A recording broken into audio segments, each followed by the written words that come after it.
I'd rather be with you. Yeah. All right. Bon, bonjour à tous, bienvenue dans Radio Good Vibes. Comme tous les jours, on se retrouve pendant votre déj, le vôtre, hein, pas le mien, puisque il est après, avec un entrepreneur que j'adore, un entrepreneur qui nous partage son quotidien, qui nous raconte comment il s'en sort pendant cette crise, qui nous inspire, avec qui on partage une conversation qu'on espère la plus intéressante possible. Et évidemment, les amis, vous êtes invités à poser un max de questions dans le chat. Voilà, parce que c'est ça qui rend la discussion encore plus intéressante. Comment ça va, Guillaume ? Ça va et toi, Alice ? Bon, moi, ça va. En ce moment, j'arrête pas, là. J'ai l'impression que je travaille beaucoup. À force de sauter les repas du midi, là, du coup, tu vas... C'est un bobby qui arrive. Je les saute pas, heureusement. Alors, Guillaume, qu'est-ce que c'est que Merci Jack ? Merci Jack, on est une plateforme de maintenance pour tout ce qui est B2B, donc pour tout ce qui va être espace de coworking, bureau, restauration, hôtellerie, magasin. Et en fait, on propose à nos clients donc une solution clé en main pour s'occuper de leur maintenance, aussi bien, on va dire, petite maintenance que petits travaux, mais aussi sur des sujets plus lourds comme la climatisation, la ventilation, le chauffage, les chaufferies.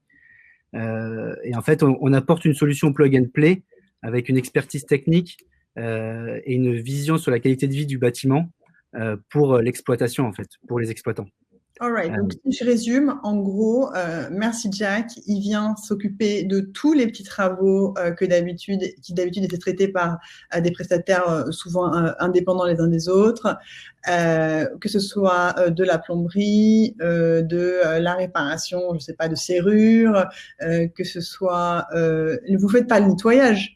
Non, on fait pas le nettoyage. Okay. On fait pas le ménage. Donc, c'est toute l'infra du bâtiment, quoi. Ouais, on fait tout ce qui est infra du bâtiment et on travaille en collaboration, soit parfois avec des property managers qui ont des bâtiments à gérer et à l'intérieur, après, les exploitants qui exploitent étage par étage ou segment par segment du bâtiment. Donc voilà, on essaie de réconcilier à la fois le property et l'exploitant dans par rapport à notre rapport technique et notre rapport de réactivité. Ok, tu faisais quoi avant ? Avant, moi, j'étais acheteur chez Saint-Gobain Distribution, dans le bâtiment. Et j'ai commencé marbrier, dans la décoration. Et alors ? J'ai sauté des gaps. Je suis passé de l'outil manuel à tout ce qui est digital.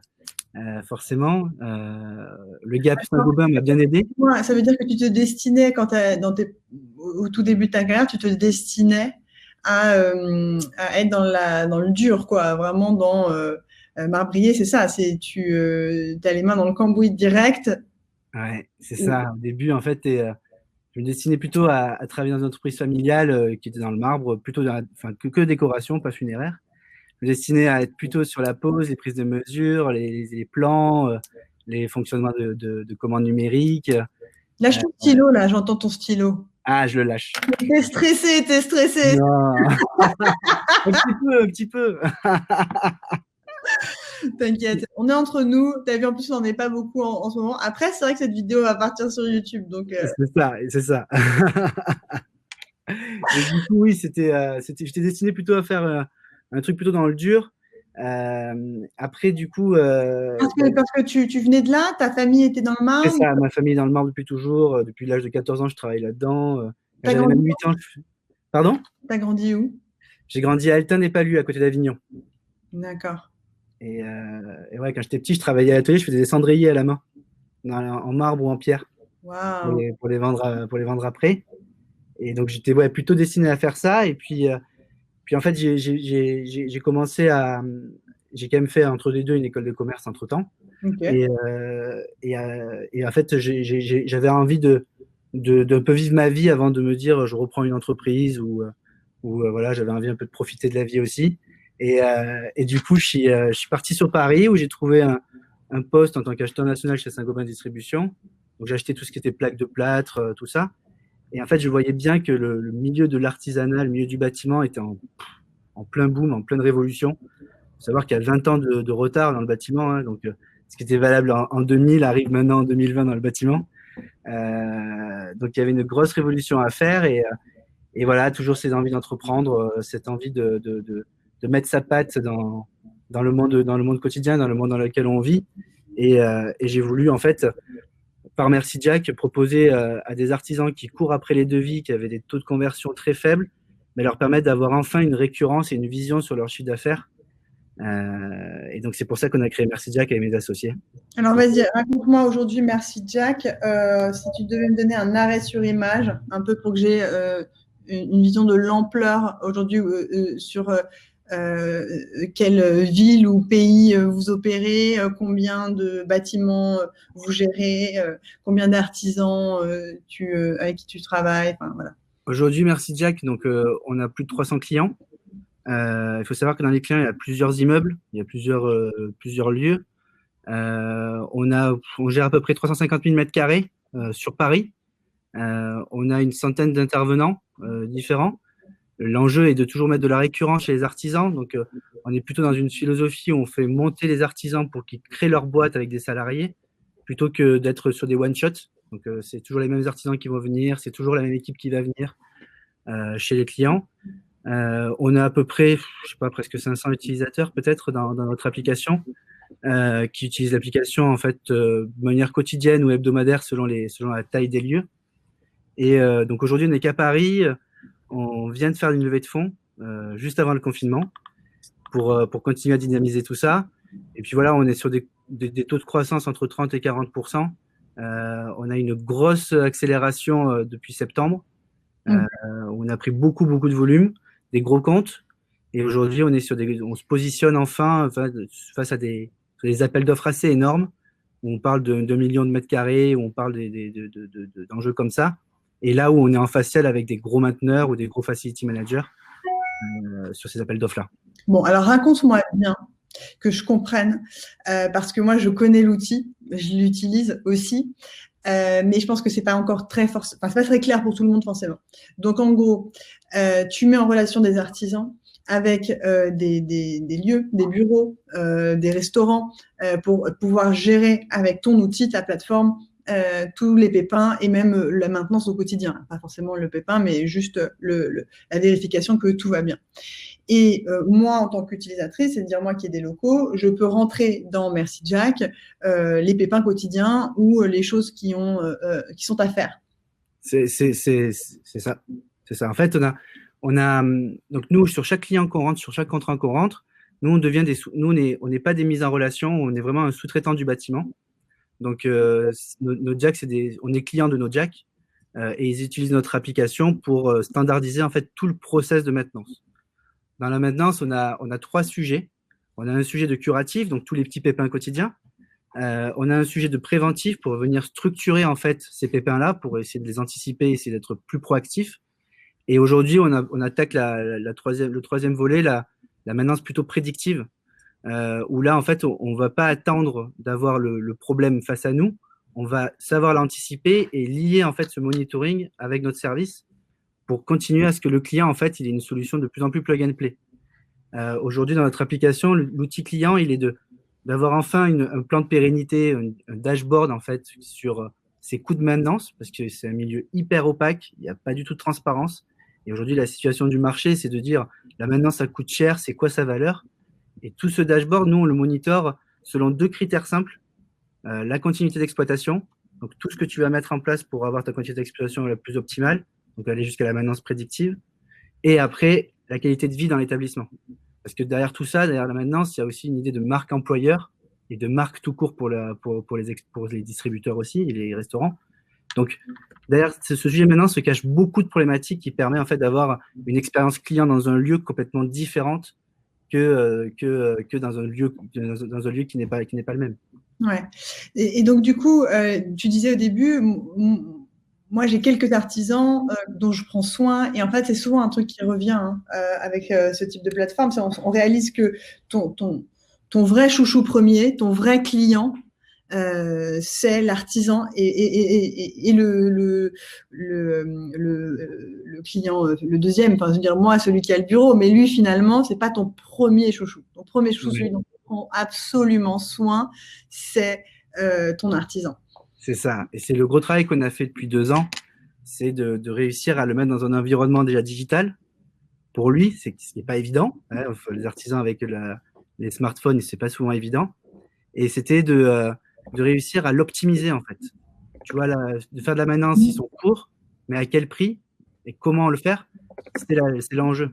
Et du coup, on a dû, nous, créer tout un écosystème autour de lui pour, en fait, bah, lui permettre de pouvoir évoluer facilement. Donc, nous, on va s'occuper de tout le matériel, on va s'occuper de tout l'approvisionnement de matériel, on va s'occuper, quand je parle matériel, ça va être matériel qu'on pose, ça va être toutes les fiches techniques. Là, on est en train de mettre une IA sur les aspects, les protocoles techniques à mettre en place pour l'artisan. Et en fait, l'enjeu qu'on a, c'est de connecter notre artisan à tout l'écosystème et à tout le savoir-faire possible selon le bâtiment du client. Et le rendre du coup plus compétent et plus puissant. Ok. Juste, excuse-moi, je coupe 2 secondes. Ceux qui sont là, ils me disent qu'ils n'ont pas de vidéo, donc je vois Benjamin et Seb.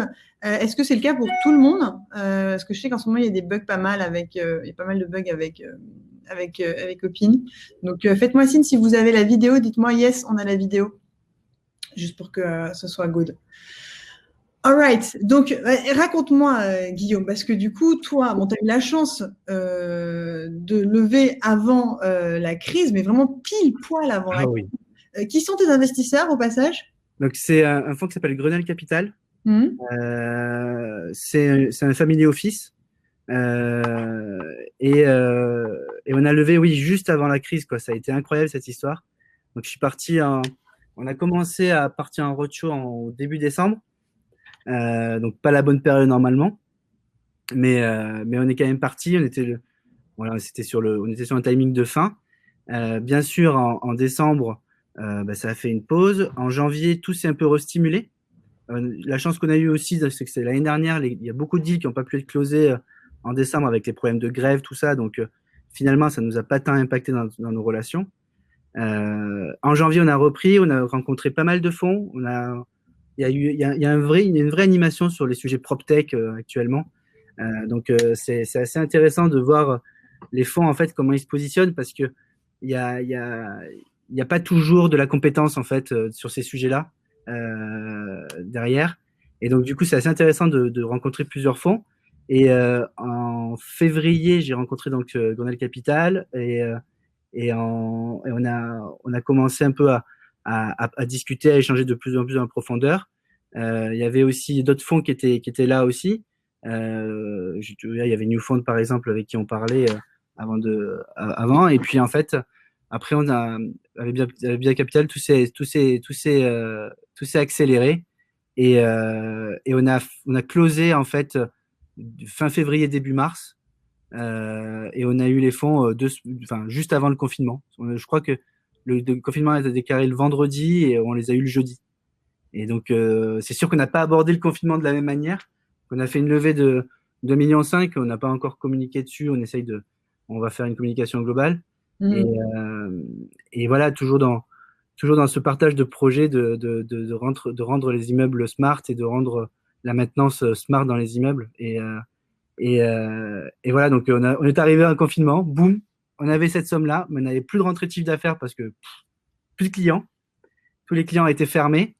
Donc on est resté sur combien dans la boîte? Aujourd'hui, on est 14 là.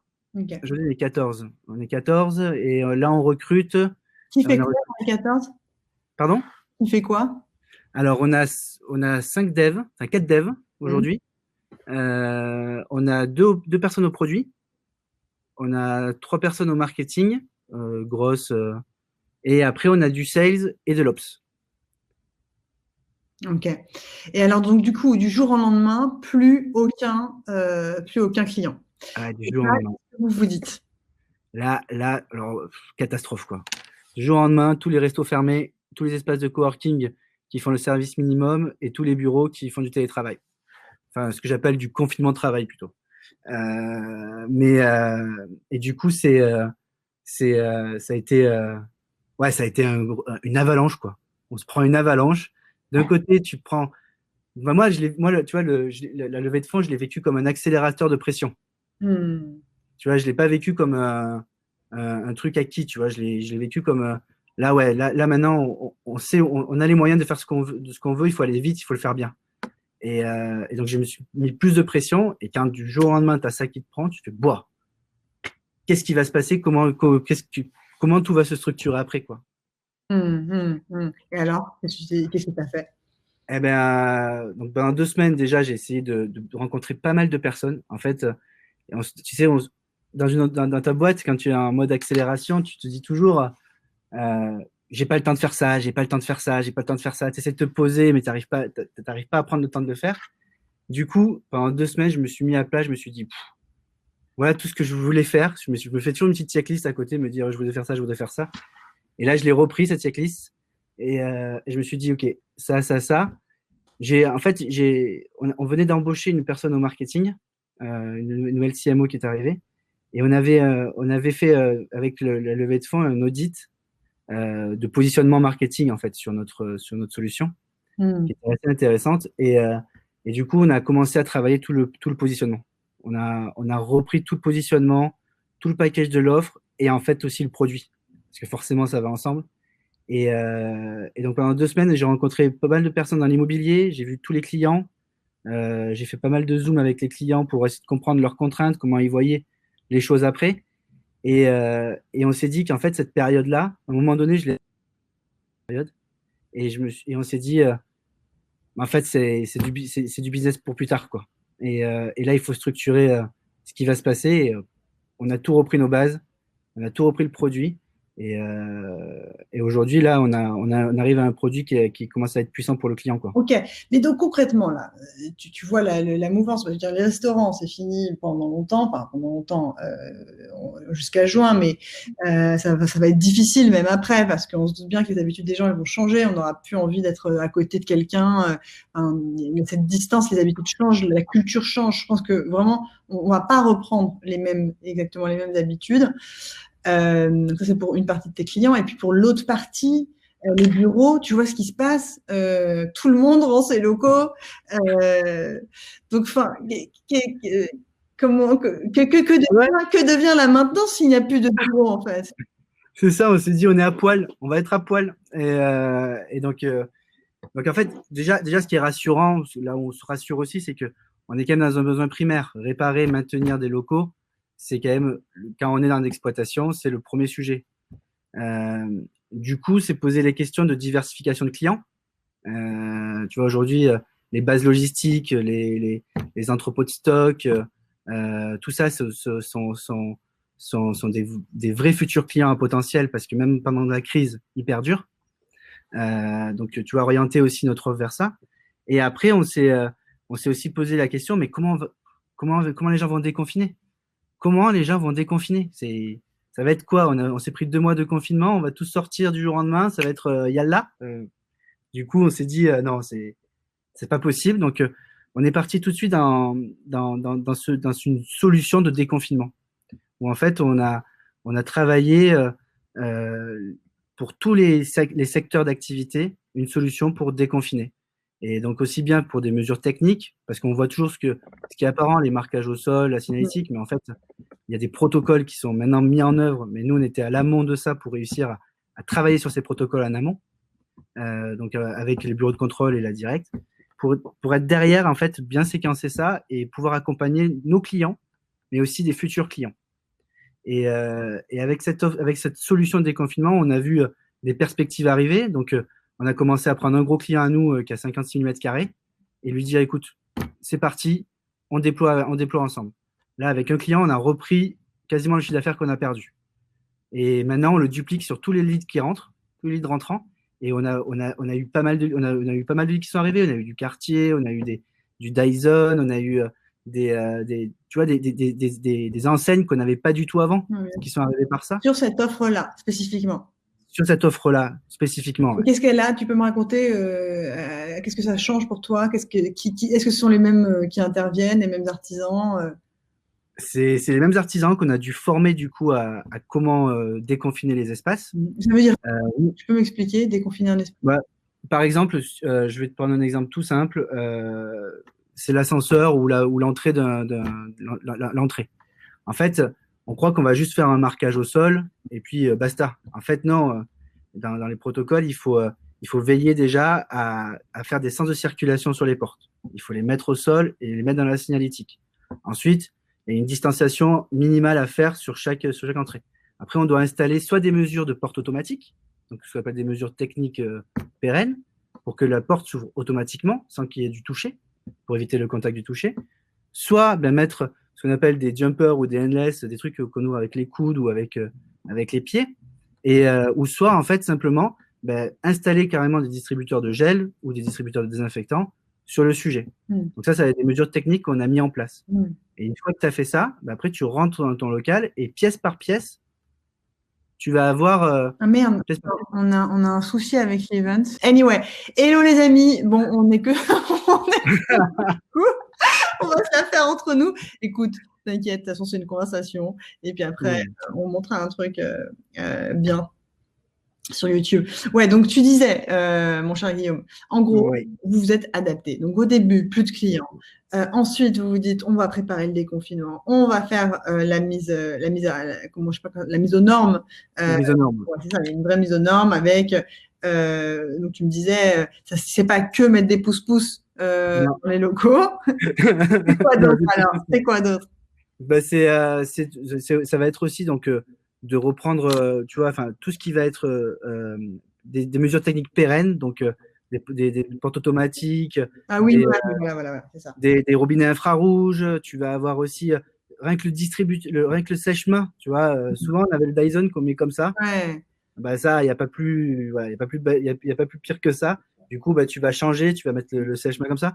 Et en fait, tout ça, il faut le faire dans un laps de temps hyper court. Et aujourd'hui, comme on avait travaillé tout le sourcing matériel, tout le sourcing service et toutes les mesures à mettre en place, là, boum, on a une offre clé en main. En moins de 2 jours, on peut tout mettre en place. Ouais, d'accord. Donc, c'est opérationnel. Ce que tu disais, c'est que tu as signé tout de suite plein de clients. Ouais, on a signé pas mal de clients. On a pas mal de leads qui arrivent. Alors, en fait, c'est assez segmenté parce que c'est selon les stratégies de déconfinement de chacun. Tu vois, les bureaux, par restaurateurs, tu n'en as pas signé, là, j'imagine. Les restaurateurs, c'est pas encore, tu vois. Donc là, on est en train de déployer la com sur ça. Mais on a déjà des restaurateurs des clients à nous qui nous demandent de les accompagner. D'accord. En prévision. Ok. Et voilà. Ok. Tu penses que c'est fini le bureau? Ouais, bonne question ça. Ouais, c'est une bonne question. Je pense que ce qui est ouf avec cette période, et je suis obligé de me projeter dedans parce que c'est mes clients, c'est en fait, il n'y a pas de vérité sur ça, mais mon avis, c'est que le bureau aujourd'hui en tant que tel, il vit, enfin, il y a une nouvelle ère immobilière tertiaire qui arrive, quoi. La dernière fois, j'ai regardé une étude là, d'un site de partage de bureaux à partager, quoi, qui disait que en gros, tous les beaux pas de porte, donc tout ce qui est resto, magasin, allait être en chute libre, donc les renégociations allaient se faire. Mais par contre, que sur le tertiaire, on allait avoir une baisse des loyers, clairement.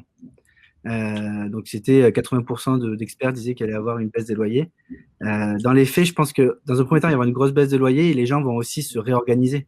Combien de clients j'ai eu là ou de proches qui ont arrêté leur bail, qui prennent du télétravail, qui reprennent des solutions en fait maintenant, qui recherchent des solutions en flex office pour en fait que leurs salariés sortent du télétravail et soient pas chez lui à travailler, mais soient dans un flex office.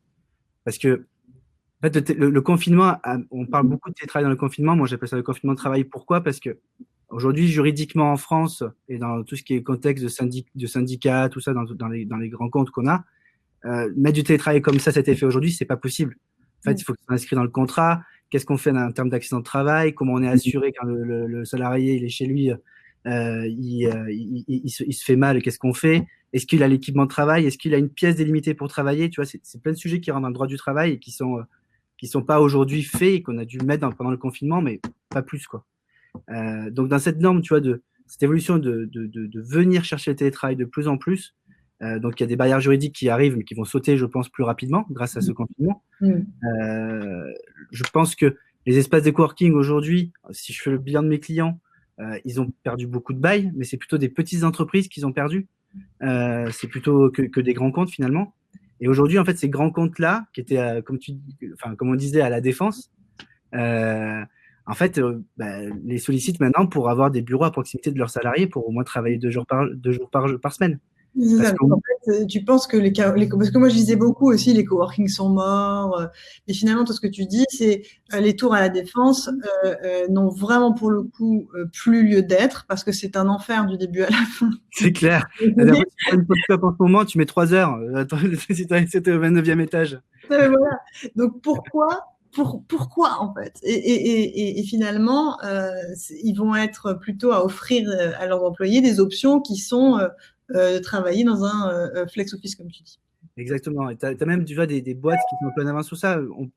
Régus, le traditionnel, là, on va dire, la boîte traditionnelle, tu sais, ça fait très longtemps qu'elle propose des bureaux à la journée, à la semaine. Tu vois, sur toutes ces boîtes-là, quand tu as un maillage aujourd'hui d'espaces de coworking aussi puissant et que tu vas avoir une baisse de l'accessibilité à l'immeuble, en fait, en termes de bail, parce que forcément, c'est ce qui va arriver, mais qui va être le plus enclin de se positionner rapidement et efficacement, ça va être les espaces de coworking. Ouais.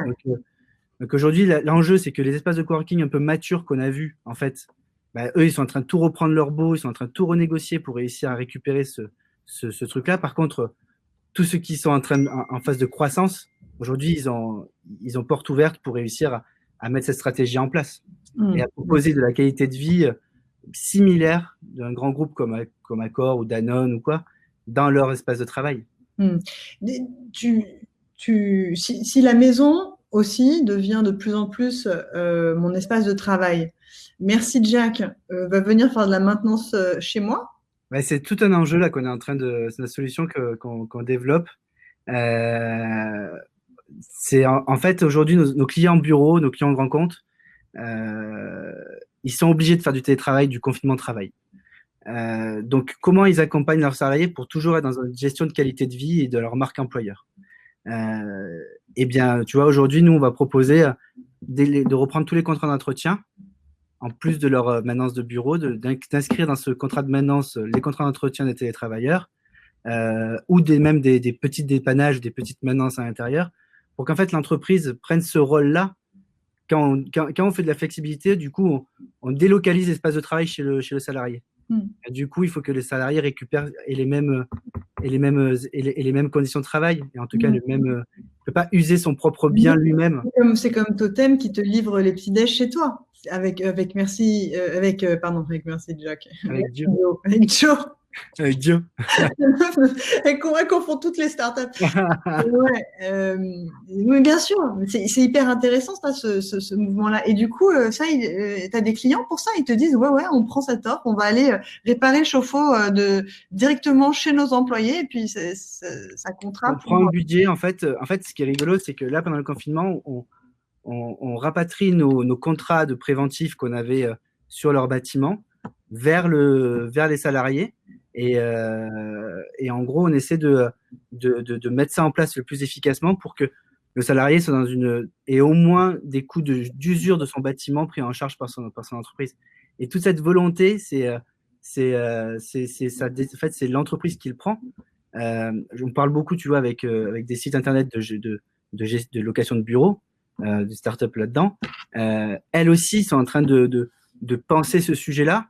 Et comment on va travailler ensemble pour réussir à mettre ça en place efficacement pour les entreprises, ça va être Et toi, Guillaume, là, tu es dans tes locaux à toi, là. Ouais. Ouais, donc toi, tu les gardes, tes locaux? Non, là, je vais bouger, là.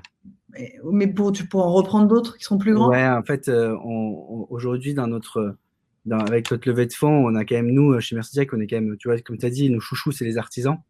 Et on se doit d'être toujours de plus en plus en réactivité. Donc, on doit être dans des locaux qui sont appropriés à ce qu'on fait. Aujourd'hui, on est dans un espace tertiaire simple. On fait du digital, mais on ne fait pas que ça. On est dans l'ops, on est dans la technique. Ouais. Donc, on cherche un atelier. Là, on cherche un atelier plutôt de 500 mètres carrés, dans ces eaux-là.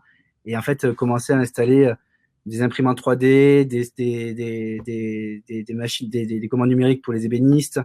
Et en fait, le but, c'est de continuer et un espace de stockage pour stocker le matériel de nos clients et toujours être dans la livraison, pour en fait toujours avoir ce bâtiment approprié à à notre travail et on va aussi le dimensionner pour être dans Tu- une tu- qualité de vie hors norme, quoi.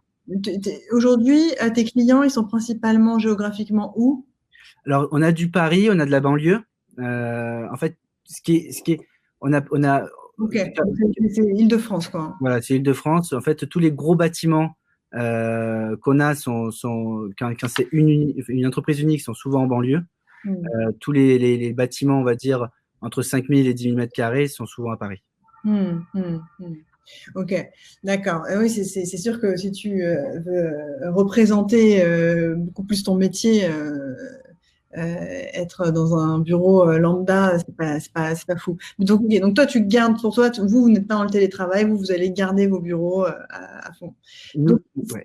si je comprends bien, parce que moi, ça m'intéresse aussi d'un point de vue d'opportunité business, peut-être pour les entrepreneurs qui veulent se lancer, c'est que en gros, ce que tu dis, c'est vraiment tous les employés aujourd'hui, enfin tous, la plupart, beaucoup, vont non pas uniquement rester chez eux ou garder les bureaux comme c'était avant, mais ils vont beaucoup aller dans les espaces de coworking. D'accord. Donc il y a une opportunité à ce niveau-là, en fait, de recréer les espaces et pas les coworking tels qu'on les connaissait, peut-être une nouvelle manière, parce que j'imagine aussi qu'il y a beaucoup de restaurants ou de magasins qui vont fermer, et on se demande finalement quel usage pour quelle expérience de ces lieux.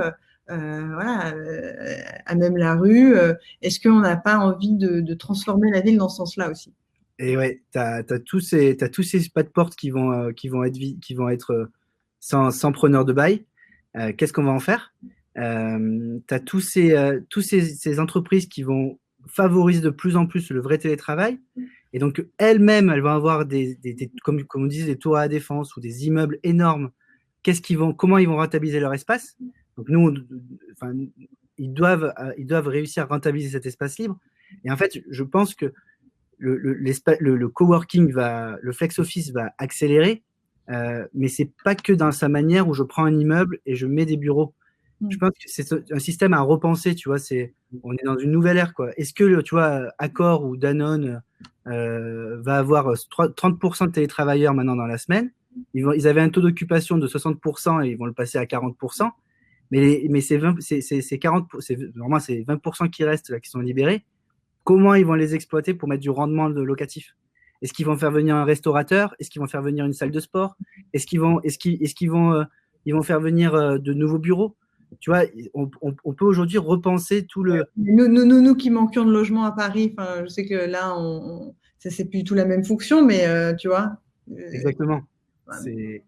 Et tu as les co-living qui viennent s'y mettre dedans. Tu vois, Colony, par exemple, avec son système d'essayer de mêler du co-living et du coworking pour exploiter les salles de sport, les piscines, la journée pour les coworkers, la soirée pour les co-livers. Tu vois, tu as plein de choses à. Voilà. Et aujourd'hui, repenser le système de réservation, tu vois, de mon télétravail ou de mon flex office à proximité, tu as plein de choses à faire. Aujourd'hui, un PropTech, tu as beaucoup de choses à faire. Ok. Qui, dans les startups de Family, t'inspire et de qui t'aimes bien t'entourer? Qui t'appelle de temps en temps pour, voilà, quand tu as un coup de mou et que tu as besoin de rebondir? Pendant le moment où tu as eu toutes les annulations de commandes, tu as appelé qui? J'ai appelé Raph de Totem. J'ai eu Raph de Totem plusieurs fois pendant ce mois de mars là, où voilà, on échange pas mal avec Raph. J'ai eu aussi Laurent de Stokos, pareil, qui est avec qui on échange beaucoup. Après, bien sûr, que tu as Olivier de Kimono. C'est mon associé Yann qui est tout le temps en train d'échanger avec lui. Et après, voilà, moi, chez The Family, ce que j'adore, c'est ça, c'est qu'en Slack, on se parle, on se dit les choses et on s'oriente chacun, on arrive à avoir des feedbacks assez simplement, du partage d'expérience. Et moi, tu vois, c'est ce qui m'apporte le plus. Avec Raph, tu vois, début mars, quand il m'a parlé de son pivot avec Joe, tout ça, forcément, tu vois, ça t'anime, quoi, tout ça. C'est des choses qui te font toujours te rechallenger et te remettre en question, quoi. Ça t'a inspiré et tu te dis, moi aussi, je vais pivoter et du coup, tu l'as fait. Voilà. Voilà. Donc là, tu es plutôt optimiste. sur la Je suis suite? plutôt optimiste, ouais. Je suis plutôt optimiste. On peut pas ne pas être optimiste aujourd'hui. Et qu'est-ce qui, donc du coup, en dehors des bureaux, en dehors de la maintenance et de l'artisanat, tu vois la suite comment, toi? Même si je sais que t'es pas devin, mais comment c'est quoi le post-Covid pour Guillaume? Pour Guillaume Perso, Ouais. bah, c'est de pouvoir me marier, parce que tu vois, j'ai pas pu, ça serait pas mal. T'as été interdit de mariage.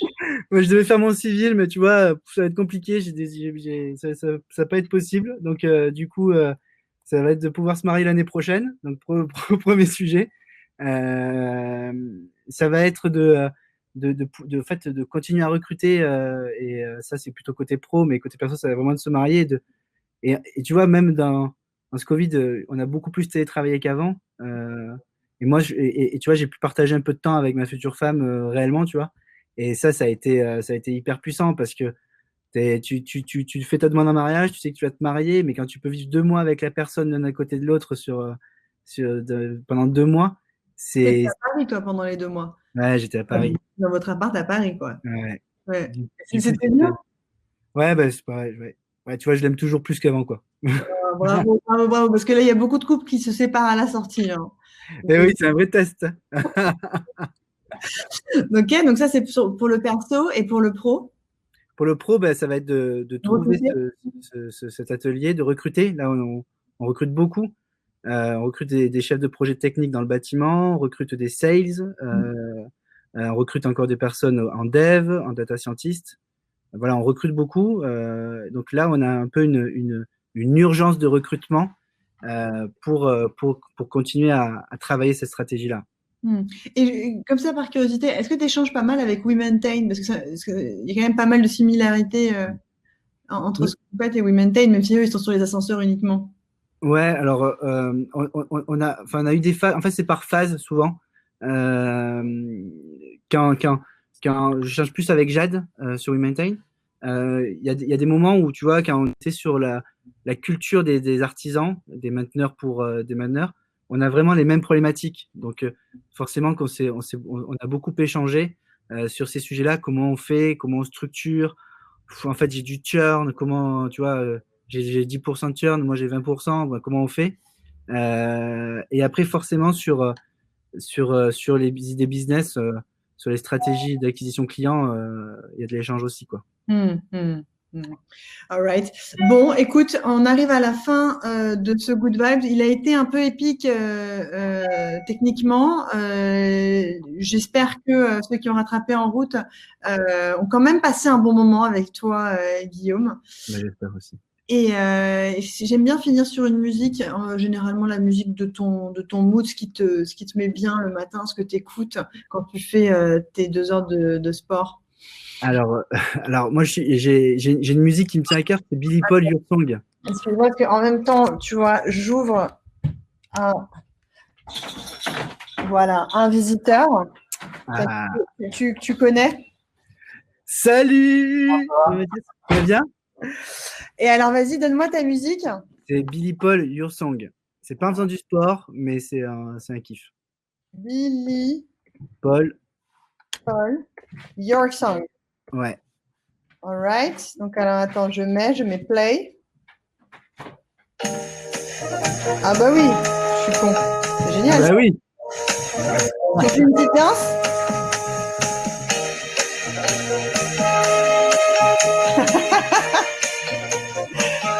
Je comprends mieux la mascotte de Merci Jack maintenant.